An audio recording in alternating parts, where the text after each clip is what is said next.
In this episode, an accomplished African elder, now in his 90s, talks to us about the future of Africa. I just wanted to start off by asking you if you could tell us a little bit about yourself. Basically, I took my university degree from Ethiopia, and then as my age era does, from Canada in the United States of America. And since then I was back in Ethiopia teaching and administering in education, broadly speaking. Dr. Aklilu Habte was born in Ethiopia in 1929, where he graduated from Haile Selassie University. He later became university president. He worked for the Ethiopian government as the Minister of Culture, Sports, and Youth Affairs. Tell us a little bit about your experience with these international organizations. A member of the Executive Board of UNESCO, also a member of the International Scientific Committee for the drafting of a general history of Africa. Then, after being the president of the university, I came over to the United States of America. I joined the World Bank as a director of education and training, where I stayed some 10 years.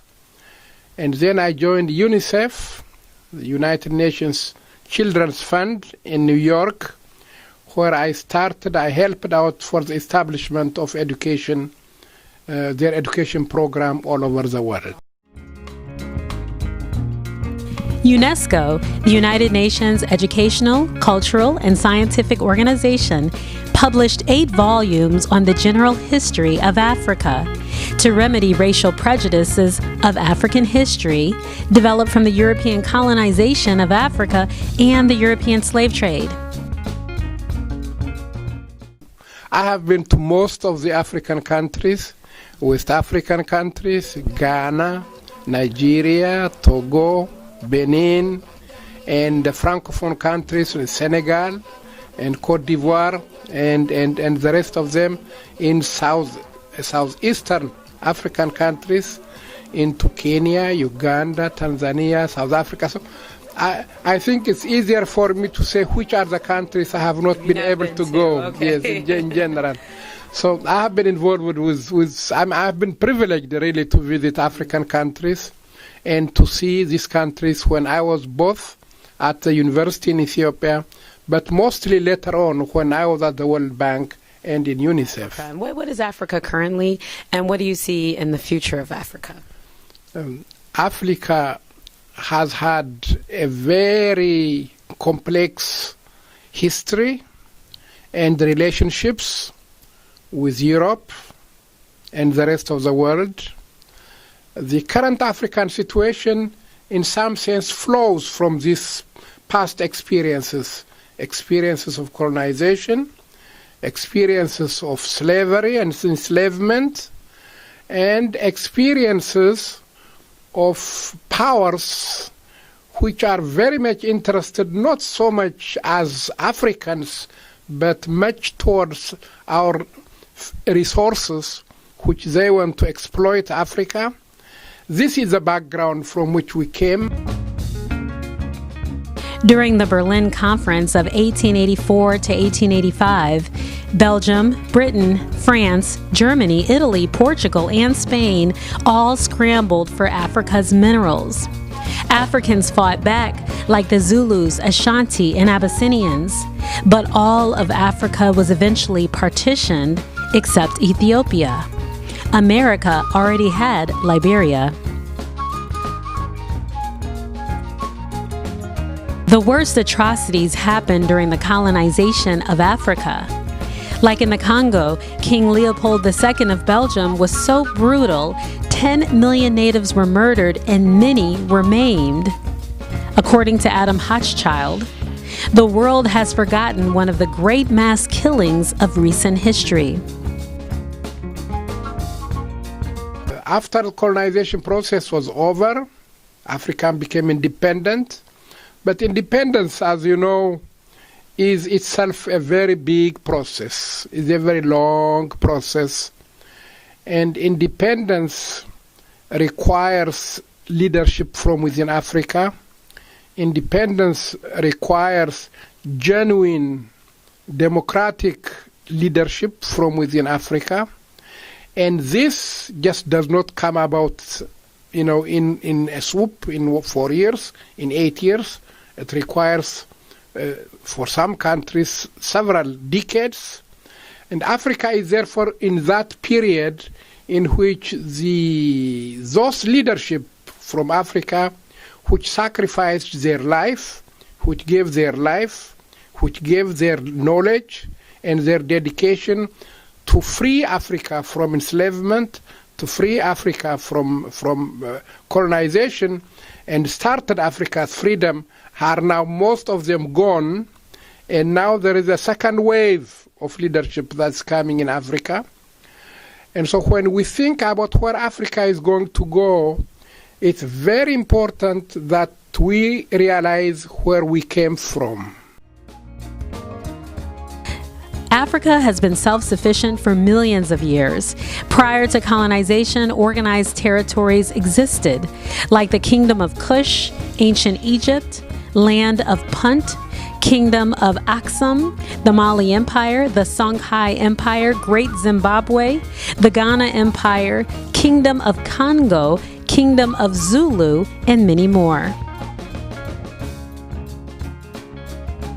So what I'm trying to say really is, when we think of Africa's deep problem, which sometimes we try a little bit to be discouraged, we should not be discouraged. We should see where we came from, first of all, and where we are heading is now up to us. The most important element to develop a country is to have its people educated. An educated society and an educated leadership is a prerequisite to design a system which will encourage, exploit the wealth that you have, which will also help you develop a framework so that the benefits of your wealth helps your own people and not other people outside. As I see it now, education has developed quite extensively. Primary education is now quite extensive. Most countries have 60, 70, 80% coverage in terms of opportunities for education. Secondary education has expanded to a very large extent, and university education also is expanding. Here are some modern African universities.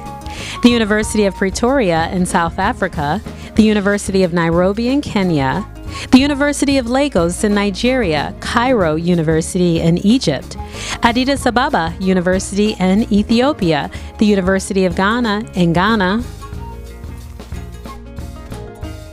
Kenyatta University in Kenya, Sudan University of Science and Technology in Sudan, University of Dar es Salaam in Tanzania, University of Botswana in Botswana, Namibia University of Science and Technology in Namibia, Université de la Réunion in Réunion, Université Cheikh Anta Diop in Senegal.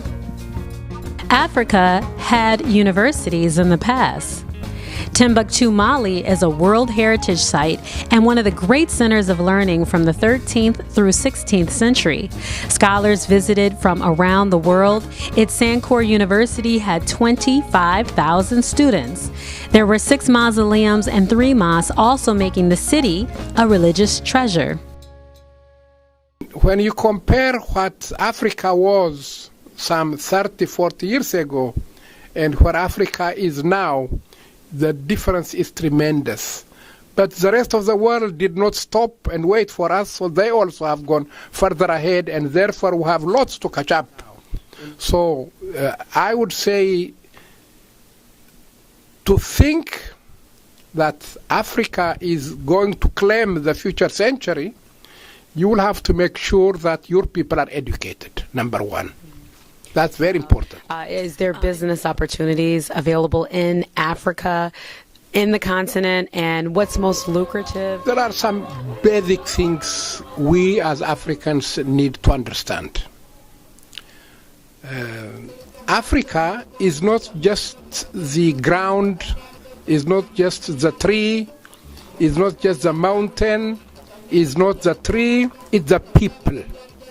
And Africa has plenty of a large number of people with tradition, and people that are proud to prosper like any other people in the world. That's number one. But these people need to be educated. That's number one. Number two, Africa is a rich continent. Africa has resources, a tremendous amount of resources in oil, in minerals, in natural resources, in beautiful animals, varieties of animals. And the rest of the world would be happy to see what Africa has. People are interested in making money. Africa is a place where you could go and make money. The problem that we need to watch is that what do we do with this money? Africa has 30% of the world's mineral resources. 45% of the world's diamonds come from Africa. Cronite at 51%, cobalt at 43%, platinum group metals 55%, gold 24%, uranium 17%, timber 12%, oil 10%, and on, according to the African Natural Resource Center. The masses of people, their voices are not being heard. And as you say, there's a select few people who are benefiting from the resources in Africa. Why do you think this is occurring? And how then can the people stand up and make a change in Africa? I could sound simplistic, but I hope I'm not. I want to say this. If the people of any country want to develop, they will develop. If the country of the people somehow get together and say, this is how we're going to develop, that country is going to develop. I mean, look, we could take some examples. Look what's going on now in Rwanda. That's a country that had plenty of difficulties. Look what's happening. Look at what's happening in North Africa, in Tunisia. I mean, in terms of the people, look at it as if this is an Arab revolution. But Tunisia, an important African country in North Africa, is developing democracy from within. They didn't ask the French or the American or the British to come and help them. They did it themselves. And any African country that wants to do it can do it. And I suspect that the responsibility for this falls on the educated young people, but not just the few educated young people, but the majority of the African people. And that is where education now needs to be mass education. Not just education in the formal sense, but education in the important upbringing, in the important sharing of experiences, of resources amongst each other. And this can be done now because the technology is there. Since the 1994 genocide, Rwanda has transformed into one of Africa's fastest growing economies. Poverty has declined by over 30%, and it has the highest primary school enrollment in Africa at 99%. It is set to become a technological hub, a middle-income country with women holding over 60% of parliamentary seats, the highest worldwide. Now, the only issue that then arises is that oftentimes once the Africans become educated, then there's like a brain drain, and so they go into other areas overseas. So can you explain what are some of those opportunities that actually exist for Africans to really hold them onto the continent and to make them really want to become an integral part of Africa, to stay in Africa, and to create some kind of a change in Africa? Every opportunity exists for Africa. If you are an engineer, the minds are there. If you are a doctor, the people are there. The roads need for these people. But to use these people, you need the political framework. Now, you raise the question of brain drain. Now, brain drain, as you know, is a very significant trade now.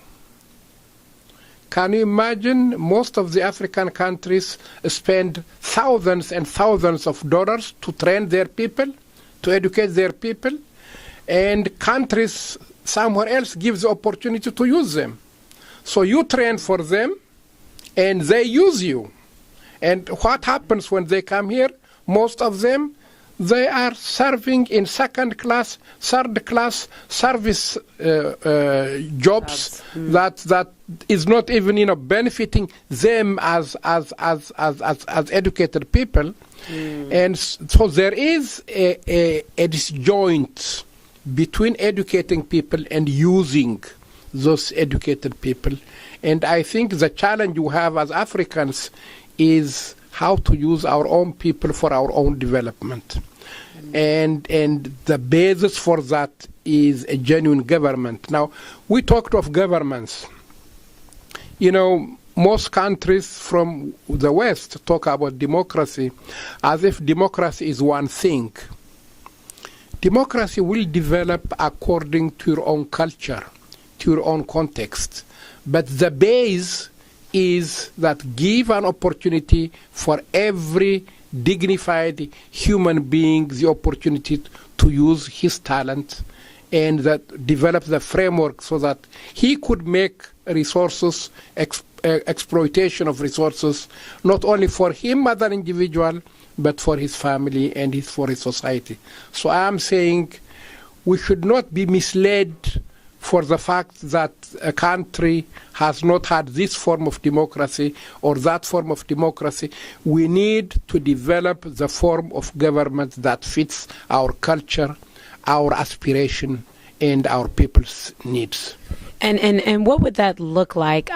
Democracy in Africa and using democracy, looking at democracy in a cultural context, what exactly does that look like? And do you see that any countries currently in Africa have that kind of system set in place?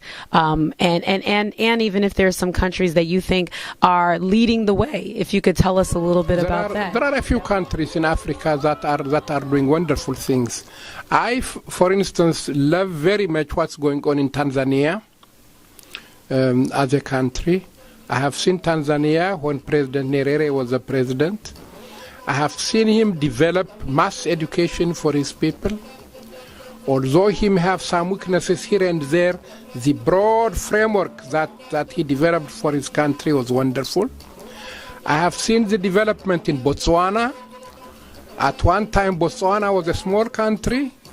And when I go there, I was seeing the white South Africans coming over the weekend to play in the little hotels. Now you go back to Botswana. Botswana is a prospering African country, and in terms of education, a wonderful country. You go to Ghana, that's another country. I went to Ghana. I have been to Ghana since Nkrumah era. Okay. So I have been going back and forth to Ghana. I mean, Ghana now is another important African country in terms of democratization process. There may be a few weaknesses here and there. I mean, we should not look at these small situations. We should look at the broader framework where the country is heading, and Ghana is heading in the right direction. And our friends from outside, if they really want to help then Africa, should use the experiences of these smaller countries and give them as beacons of examples for other African countries, and not support those really dictators and corrupt leaders.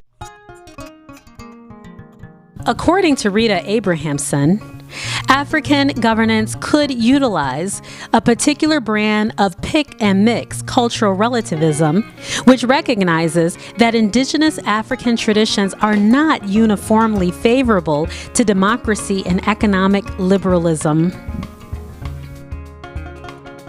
Historically, the outside approach to modernization in Africa is soaked in cultural biasness and ethnocentric thinking. So caution must be exhibited in suggesting a particular type of democratic system to implement in Africa. So it's simple to say, but the most important element, in my opinion, will be each African must make a decision that I can make a contribution to the continent, that I can make a difference in that continent. If each person makes that commitment, then wants to do something, my guess is that out of the thousands and thousands of Africans that are outside of Africa, Africa can benefit quite a lot. The future of Africa, in my opinion, is in our hands, is in the hands of its citizens. Is in the hands of its citizens and its friends that are all over the world.